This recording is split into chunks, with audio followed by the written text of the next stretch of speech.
అహ్మదాబాద్ విమానాశ్రయం నుంచి టేకాఫ్ తీసుకున్న కొద్ది నిమిషాల వ్యవధిలోనే ప్రమాదానికి గురైన ఎయిర్ ఇండియా విమానం పేరు బోయింగ్ 787 డ్రీమ్ లైనర్. ఇలా ఒక బోయింగ్ 787 విమానం కూలిపోవడం ఇదే తొలిసారి. అవి 3 కోట్ల గంటలకు పైగా ప్రయాణించి దాదాపుగా 5 లక్షల ట్రిప్స్ తో 100 కోట్ల మంది ప్రయాణికులను గమ్యస్థానాలకు చేర్చాయని సీఈఓ కెల్గి ఓర్ట్బెర్గ్ వెల్లడించారు. Air India company CEO Kelly Ortberg కు ఎయిర్ ఇండియా విమాన ప్రమాదం మరో అగ్ని పరీక్ష అని చెప్పాలి. అహ్మదాబాద్ విమానానికి 2 ఇంజన్లు ఉన్నాయి. టేకాఫ్ అయిన 2 నిమిషాలకే కూలిపోయింది. అంత త్వరగా 2 ఇంజన్లు పాడైపోతాయా, లేక పక్షి అడ్డు వచ్చిందా, లేక మరేదైనా కారణమా? అసలు ఏం జరిగింది? ఈ ప్రమాదం ఎంత ఎత్తులో జరిగింది? ఆ సమయంలో ఏం జరిగింది? అసలు విమానంలో ఎవరెవరున్నారు? మేడే కాల్ అంటే ఏంటి? ప్రస్తుతానికి ఉన్న అంచనాలు తెలుసుకుందాం. ఇప్పటి వరకు మా ఛానల్ ని మీరు సబ్స్క్రైబ్ చేసుకోకపోతే ప్లీజ్ సబ్స్క్రైబ్. గురువారం మధ్యాహ్నం అహ్మదాబాద్ విమానాశ్రయం నుంచి బయలుదేరిన కొన్ని సెకండ్లకే లండన్ కు వెళ్లాల్సిన ఎయిర్ ఇండియా విమానం నివాస ప్రాంతంలో కూలిపోయింది. ఆ విమానంలో 10 మంది సిబ్బందితో సహా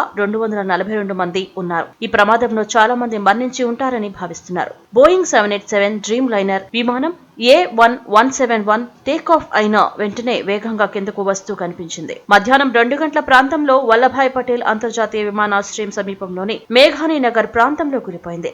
ప్రమాదం జరిగిన వెంటనే ఆ ప్రాంతంలో నల్లటి పొగ మేఘంలా పైకి లేచింది. విమానం టేకాఫ్ కు ముందు రన్వే అంచుకు వెళ్లినట్లు డేటా చూపిస్తోంది. విమానం 625 అడుగులు అంటే 190 మీటర్లు ఎత్తులో ఉన్నట్లు చివరి ట్రాకింగ్ పాయింట్ చూపిస్తుంది. ఎయిర్ ఇండియా ప్రకారం అహ్మదాబాద్ నుంచి లండన్ లోని గాట్విక్ కు వెళ్తున్న విమానంలో 169 మంది భారతీయులు, 53 మంది బ్రిటిష్ వారు, 1 కెనడియన్, 7 పోర్చుగీస్ పౌరులు ఉన్నారు. ప్రమాదంలో మరణించిన లేదా గాయపడిన వారి సంఖ్యపై ఇంకా అధికారిక అంచనా లేదు. మేఘానీ నగర్ కు చెందిన కొంతమంది కూడా మృతుల్లో ఉండవచ్చునని భావిస్తున్నారు. గాయపడిన చాలా మందిని నగరంలోని సివిల్ ఆసుపత్రికి తరలించినట్లు ఒక అధికారి వెల్లడించారు. ఈ విమానంలో 2 పైలట్లు, 10 మంది క్యాబిన్ సిబ్బందితో సహా మొత్తం 242 మంది ఉన్నారు. కెప్టెన్ సుమిత్ సబర్వాల్ ఈ విమానాన్ని నడుపుతుండగా ఫస్ట్ ఆఫీసర్ క్లైవ్ గుందర్ అతనితో ఉన్నారు. సుమిత్ సబర్వాల్ కు 8200 గంటల విమాన ప్రయాణ అనుభవం ఉండగా క్లైవ్ కు 1100 గంటల విమాన ప్రయాణం అనుభవం ఉంది. ఈ విమానం మధ్యాహ్నం 1:39 అహ్మదాబాద్ విమానాశ్రయంలోని రన్వే 23 నుండి బయలుదేరింది. అది టేకాఫ్ అయిన వెంటనే అది సమీపంలోని ఏటీసీకి మీడియా కాల్ వచ్చింది. కానీ దీని తర్వాత విమానం ఏటీసీకి ఎటువంటి సిగ్నల్ ఇవ్వలేదు. విమానం బయలుదేరిన కొన్ని సెకండ్ల తర్వాత విమానం విమానాశ్రయ ప్రాంగణం వెలుపల పడిపోయింది. అసలు మేడే కాల్ అంటే ఏంటి?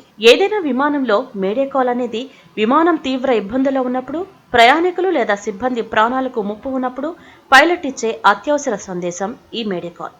విమానం ఇంజన్ పనిచేయకపోవడం, విమానం మంటల్లో చిక్కుకోవడం, గాలిలో ఢీకొనే ప్రమాదం లేదా హైజాక్ వంటి పరిస్థితి వంటివి జరిగినప్పుడు ఈ మేడే కాల్ ఇస్తారు.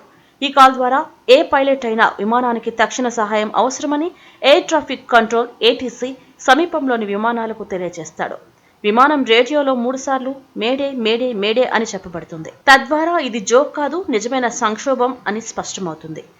మేడే కాల్ ఇచ్చిన వెంటనే కంట్రోల్ రూమ్ ఆ విమానానికి ప్రాధాన్యత ఇస్తుంది.